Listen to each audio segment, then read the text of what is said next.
YCP మాజీ MP Nandigama Suresh మీద ఒక హత్యాయత్నం కేసు అయితే నమోదైంది.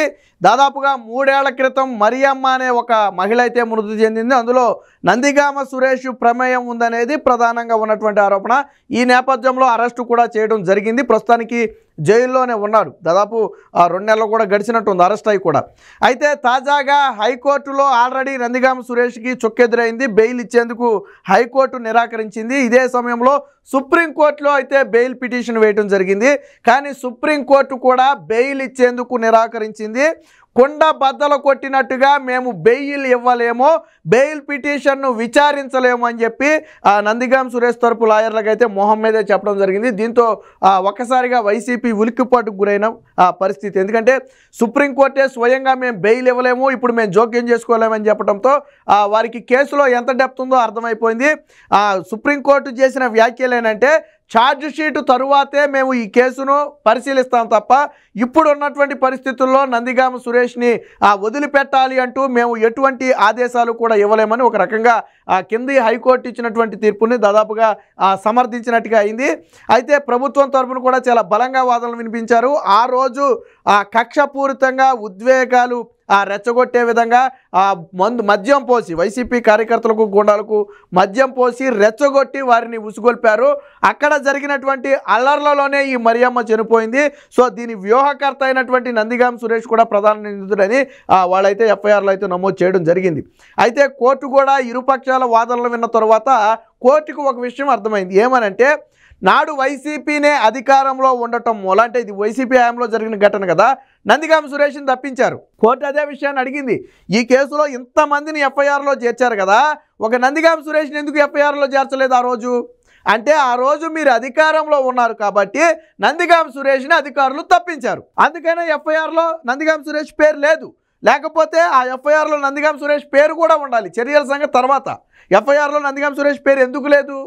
స్పష్టంగా ఆధారాలు ఉన్నాయి. మొత్తంగా 6 సార్లు ఆ ఎఫ్ఐఆర్లో నందిగామ సురేష్ పేరు ఉన్నట్టుగా తాజాగా కోర్టుకైతే చెప్పడం జరిగింది. అంటే ఆ రోజు ఇతరుల మీద తూతూ మంత్రంగా కేసులు నమోదు చేసినప్పటికీ నందిగామ సురేష్ పేరును ఎక్కడా కూడా మెన్షన్ చేయలేదు. ఇదే విషయాన్ని కోర్టు స్పష్టంగా గమనించడంతో పాటు నందిగామ సురేష్ తరపున వాదిస్తున్నటువంటి లాయర్ కపిల్ సిబాల్ని ప్రశ్నిస్తే నీళ్ళు నమలాల్సిన పరిస్థితి. ఎందుకు నందిగామ సురేష్ పేరు నాడు పోలీసులు ఎఫ్ఐఆర్లో చేర్చలేదు అని చెప్పి కొండ బద్దలు కొట్టినట్టుగా లాయర్ కపిల్ సిబాల్ని అడిగింది. ఆయనకి ఏం చేయలేదు తెలియలే. కాసేపు దెబ్బకు మొబిలిడిపోయినాయి ప్రశ్నకి. దానికి ఏం చెప్పాడు ఆయన? అబ్బాబే ఆయన కేవలం ఉసుగొల్పాడని మాత్రమే ఆరోపణలు ఉన్నాయి, ఆయన ప్రత్యక్షంగా దాడిలో పాల్గొన్నట్టుగా ఎక్కడ ఆరోపణలు కూడా లేవని చెప్పి మాకు వాదనకు కొంచెం సమయం కావాలని కేసుని వాయిదాకి అయితే అడగడం జరిగింది. దాంతో కోర్టు కూడా మొత్తానికి కేసు వాయిదా వేసింది అనుకోండి. అంటే నందిగామ సురేష్ మెడకు ఉచ్చు బలంగా బిగుసుకోబోతుంది. ఈ హత్యాయత్నం కేసులో రాష్ట్ర ప్రభుత్వం పక్కా ఆధారాలతో కేసునైతే ముందుకు నడుపుతుంది. అందుకనే ఇటు కింది కోర్టుల్లో కానివ్వండి, హైకోర్టులో కానివ్వండి, చివరికి ఈవెన్ సుప్రీంకోర్టులో కూడా ఎందుకు ఊరట రాలేదు అంటే రాష్ట్ర ప్రభుత్వం పక్కా ఆధారాలతో దాదాపుగా 30 మందినో 36 మందినో అరెస్టు కూడా చేసినట్టున్నారు. ఇందులో అరెస్ట్ చేయటమో లేదా విచారణ చేయడమో మొత్తానికి జరిగింది. సో అన్ని ఆధారాలు సేకరించిన తరువాతే నందిగామ సురేష్ని అయితే అరెస్ట్ చేశారు. విచిత్రం ఏంటంటే ఆ రోజు దాడిలో పాల్గొన్న వాళ్ళు ప్రభుత్వ తరపు లాయర్ చెప్తున్నారు, దాడిలో పాల్గొన్న వాళ్ళు దాడి అంతా అయిపోయిన తర్వాత నందిగామ సురేష్ నినాదాలు చేసుకుంటూ వెళ్ళారంట. సరే ఎవడో పంపి ఎవడో డబ్బులు ఇచ్చుంటే నందిగామ సురేష్ నినాదాలు ఎందుకు చేశారో మనకైతే అర్థం కాల. దానికి సంబంధించిన వీడియోలు కానివ్వండి, రికార్డ్స్ కానివ్వండి అన్నీ ఉంటాయి కదా. సో వీటన్నిటిని కూడా ఆధారాలుగా కూడా చూపారు. సో ఇదన్నీ పరిశీలించిన తర్వాత కోర్టు అయితే ఈ కేసు విషయంలో మేము జోక్యం చేసుకోలేము, ఎప్పటికిప్పుడు నందిగామ సురేష్కు మేము బెయిల్ ఇవ్వమని ఎటువంటి ఆదేశాలు కూడా ఇవ్వలేమని చెప్పి స్పష్టంగా చెప్పింది. అసలు ఛార్జ్ షీటు దాఖలు చేయడానికి ఎందుకు ఇన్ని రోజులు పట్టిందనే అనుమానాన్ని కూడా కోర్టు వ్యక్తం చేసింది. ఇది ఎప్పుడో 3 ఏళ్ల క్రితం కేసు. సరే నందిగామ సురేష్ పేరు ఉందా లేదా పక్కన పెడితే ఆ కేసులో ఛార్జ్ షీట్లే లేవు అసలు. సో కాబట్టి పూర్తి స్థాయి ఛార్జ్ షీట్లు వచ్చిన తర్వాత నందిగామ ఛార్జ్ షీట్ వస్తేనే తప్ప అందులో పూర్తి వివరాలు మనకు తెలియదు. ఒక ఛార్జ్ షీట్ వేస్తే అందులో డీప్గా రాస్తారు పోలీసులు. అసలు విషయం ఏంటి, ఏం జరిగింది, నందిగామ సురేష్ పాత్ర ఏంటి, ఎంత అంటే దాని ఎంత మేరకు ఆయన అందులో ఇన్వాల్వ్ అయ్యాడనే అంశాలను ఎఫ్ఐఆర్లో ఛార్జ్ షీట్లో రాస్తారు. సో ఆ ఛార్జ్ షీట్ వచ్చిన తర్వాతే మేము సుప్రీంకోర్టు అయితే మేము జోక్యం చేసుకుంటామని చెప్పింది. దీనికి సంబంధించిన వార్త అయితే వచ్చింది. గతంలో నందిగామ సురేష్ని అరెస్ట్ చేసి తీసుకెళ్తున్నప్పుడు ఆ ఫోటో ఫోటోని అయితే మనం ఇక్కడైతే చూడొచ్చు. దానికి సంబంధించిన వార్త కూడా వచ్చింది, ఒకసారి చూద్దాం. ఇక్కడ చూడండి, నందిగామ సురేష్కు బెయిల్ ఇవ్వలేం, ఛార్జ్ షీటు దాఖలయ్యే వరకు జోక్యం చేసుకోబోం, సుప్రీంకోర్టు స్పష్టీకరణ. బెయిల్ ఇవ్వలేమని స్పష్టంగా చెప్పింది. ఒక రకంగా ఏంటంటే పరిశీలిస్తామనో లేకపోతే ఇంకోటనో చెప్పలా. నందిగామ సురేష్ కేసును ఎప్పుడైతే పరిశీలించారో, ఆ హత్యాయత్నం కేసు నమోదుకు సంబంధించి ఎప్పుడైతే అందులో ఉన్నటువంటి ఎఫ్ఐఆర్లో రాసినటువంటి వివరాలను పరిశీలించారో, ఖచ్చితంగా నందిగామ సురేష్ పాత్ర ఉందని చెప్పి సుప్రీంకోర్టు కూడా అనిపించింది. కాబట్టే ఇలాంటి సమయంలో మేము బెయిల్ అయితే ఇవ్వలేమని చెప్పి స్పష్టంగా చెప్పింది. ఛార్జ్ షీట్ వచ్చే వరకు కూడా రావద్దని చెప్పి, ఒక రకంగా ఏంటంటే సుప్రీంకోర్టుకి మళ్ళీ రావద్దని ఇండైరెక్ట్గా చెప్పినట్టుగా ఉంది. దళిత మహిళ మరియమ్మ హత్య కేసులో నిందితుడిగా ఉన్న వైకాపా మాజీ ఎంపీ నందిగామ సురేష్కు బెయిల్ ఇవ్వడానికి సుప్రీంకోర్టు విముఖత చూపింది. ఈ కేసులో ఛార్జ్ షీటు దాఖలయ్యే వరకు జోక్యం చేసుకోబోమని, ఆ తర్వాతే పరిశీలిస్తామని చెప్పింది. అయితే వాదనలు వినిపించడానికి పూర్తి సమయం ఇవ్వాలని వాళ్ళ న్యాయవాది చేసినటువంటి విజ్ఞప్తి మేరకు కేసునైతే జనవరి 7కు వాయిదా వేసింది.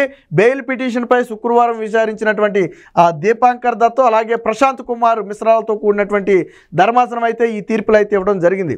తొలుత నందిగామ సురేష్ తరపు సీనియర్ న్యాయవాది కపిల్ సిబాలు వాదనలు వినిపిస్తూ హత్య కేసుతో పిటిషనర్కు ఎటువంటి సంబంధం లేదని, ఆయన దళితుల్లోని 2 వర్గాల మధ్య అల్లర్లకు ఉసుగొల్పినట్లు కొందరు చెప్పారని, కానీ అందులో ఆయన ప్రత్యక్షంగా పాల్గొన్నట్లు ఎక్కడా ధృవీకరించలేదని చెప్పి చెప్పడం జరిగింది. అంటే నందిగామ సురేష్కి బెయిల్ ఇప్పించడం కోసం కపిల్ సిబాల్ చేసిన విశ్వ ప్రయత్నం అది. ఎవరో ఆయన పాత్ర ఉందని చెప్పారు తప్ప అది అధికారికంగా ధృవీకరించబడలేదు. పైగా ఈయన ఎక్కడా పాల్గొన్నట్టు చెప్పలా, ఏదో 2 వర్గాల మధ్య ఉద్రిక్తతలు రేకెత్తించారని మాత్రమే చెప్పారు తప్ప ఈయనే ఎందులోనూ పాల్గొన్నట్టు చెప్పలేదు. కాబట్టి బెయిల్ ఇవ్వాలని చెప్పారు. బట్ దానికి కౌంటర్గా ప్రభుత్వం తరపున కూడా బలమైన వాదనలు వినిపించారు. 2027 డిసెంబర్ 27నే జరిగిన ఘటనలో ఎఫ్ఐఆర్లో మొత్తం 6 సార్లు ఆయన పేరుందని, నందిగామ సురేష్ పేరుందని, అల్లర్లకు వ్యూహకర్త ఆయననని, ఆయన అనుచరులకే మద్యం డబ్బు ఇచ్చి మారణాయుధాలతో ఉసుగొల్పారని చెప్పారు. ఆ దాడిలోనే చనిపోయింది. అయితే మొత్తం దాడిలో పాల్గొన్న 36 మందిని పోలీసులు విచారించారని, ట్రయల్ కోర్టు ముందు ఆల్రెడీ వారిని హాజరుపరచడం కూడా జరిగిందని చెప్పి కోర్టు దృష్టికి అయితే తీసుకురావడం జరిగింది. కొసమెరుపు ఏంటంటే A78గా ఉన్నటువంటి నందిగామ సురేష్ను ఇప్పుడు బెయిల్ పిటిషన్ వేసేటప్పుడు ఆ గతంలో ఉన్నటువంటి పెండింగ్ కేసుల గురించి కూడా రాయాలి. సో ఇక్కడ ఆ కేసుల గురించి రాయాల. అదే విషయాన్ని ఈరోజు ఎవరైతే ప్రభుత్వ తరపు లాయర్ ఉన్నారో ఆయన అయితే కోర్టు దృష్టికి అయితే తీసుకెళ్ళడం జరిగింది. ఇప్పటికే నందిగామ సురేష్పై హత్యాయత్నం వంటి దాదాపుగా 9 తీవ్ర నేరారోపణలు పెండింగ్ కేసులు ఉన్నాయని, కానీ ఆయన వాటిని బెయిల్ పిటిషన్లో ప్రస్తావించలేదని చెప్పారు. అంటే వాస్తవానికి మనం ఒక బెయిల్ పిటిషన్ వేసేటప్పుడు మన హిస్టరీ అనేది అందులో మెన్షన్ చేస్తే దాన్ని కూడా పరిగణలో తీసుకుంటారు. ఇప్పుడు తరచూ నేను నేరాలు చేసేవాడిని అనుకోండి, బెయిల్ ఇవ్వకుండా లోనే పడేయని అంటారు. బట్ అలా కాకుండా నేను ఫస్ట్ టైం వచ్చాను అనుకోండి, ఆ కేసు తీవ్రతను బట్టి నాకు అవకాశం ఉంటే బెయిల్ ఇస్తారు. ఇక్కడ నందిగామ సురేష్ మీద హత్యాయత్నం వంటి దాదాపుగా 9 తీవ్రమైన నేరారోపణలు, మిగతా కేసులన్నీ పక్కన పెడదాం, చీటింగు ఇంకోటో బీటింగు ఇవన్నీ వేరే కేసులు. బట్ ఇక్కడ హత్యాయత్నం తీవ్రమైనటువంటి నేరారోపణ ఉన్నటువంటి 9 కేసులు పెండింగ్లో ఉన్నాయి. అవి విచారణ దశలో ఉన్నాయి. ఆ విచారణ దశలో ఉన్నాయని చెప్పి తన బెయిల్ పిటిషన్లో రాయలా. ఈ విషయాన్ని సుప్రీంకోర్టు అడిగింది. పిటిషనర్ తరపు లాయర్ అయినటువంటి కపిల్ సిబాల్ని అడిగింది, ఎందుకు నందిగామ సురేష్కు సంబంధించిన 9 కేసులు పెండింగ్ కేసులు ఉన్నాయని మీరు బెయిల్ పిటిషన్లో ఎందుకు రాయలేదని చాలా స్పష్టంగా అడిగింది. అడిగితే అటు నుంచి సమాధానం బెబ్బెబ్బే మాకు సమయం కావాలా అంటే వీళ్ళు కావాలనే సుప్రీంకోర్టును కూడా తప్పుదోవ పట్టించే ప్రయత్నం చేశారు. కపిల్ సిబాల్ సీనియర్ న్యాయవాది, ఆయనకి తెలీదా బెయిల్ పిటిషన్ వేసేటప్పుడు అందులో పెండింగ్ కేసులు రాయాలని? ఎందుకు రాయలేదు అంటే వాటిని పరిగణిస్తే అసలు కోర్టు చూడదు, ముందు కేసుని తీసుకోదు.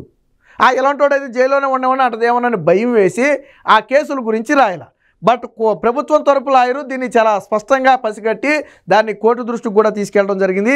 ఇవన్నీ పరిశీలించిన తర్వాతే ఇటువంటి సమయంలో మేము బెయిల్ ఇవ్వలేమని చెప్పి సుప్రీంకోర్టు అయితే చాలా స్పష్టంగా చెప్పడం జరిగింది. ఎప్పుడైతే నందిగామ సురేష్కు బెయిల్ ఇప్పుడప్పుడే వచ్చే పరిస్థితి లేదని తెలిసిందో వైసీపీ రంగాల్లో ఒక రకమైనటువంటి తీవ్ర ఉత్కంఠ ఉంది. ముఖ్యంగా జగన్మోహన్ రెడ్డిలో వాస్తవానికి అప్పట్లో ప్రకాశం బ్యారేజీ కూల్చివేతకు బోట్లను వదిలిన ఘటనలో కూడా నందిగామ సురేష్ అనుచరులు బోట్లేననేది ప్రధానంగా ఉన్న ఆరోపణ.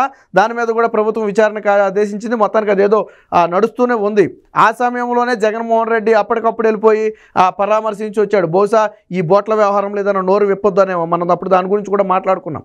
ఏది ఏమైనా మొత్తంగా ఆ వైసీపీ మాజీ ఎంపీ అయినటువంటి నందిగామ సురేష్కి అయితే ఈ మరియమ్మ హత్య కేసు అయితే మెడకు చుట్టుకోబో ఇవ్వబోతుంది. ఖచ్చితంగా మరియమ్మను ఈ చనిపోవటానికి నందిగామ సురేషే ప్రధాన కారణం అనేది ఇప్పుడు ప్రభుత్వం తరపున వాదన.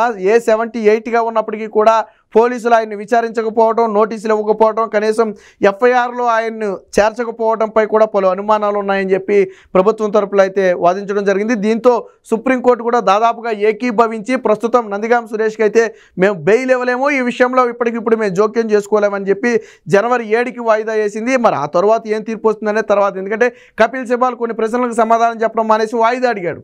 బహుశా వాయిదా ఎందుకు అడిగాడంటే ఆ ప్రశ్నలకు జవాబులు ఎత్తుకుని రావాలి, ఆయన కోర్టుకి నప్పే విధంగా జవాబులు చెప్పాలా. మరి ఏం చెప్తాడో చూడాలా. 9 పెండింగ్ కేసులు ఎందుకు రాయలేదంటే నాకు వాళ్ళు చెప్పలేదంటాడో, లేకపోతే కపిల్ సిబాల్ నాకు తెలియదు అంటాడో.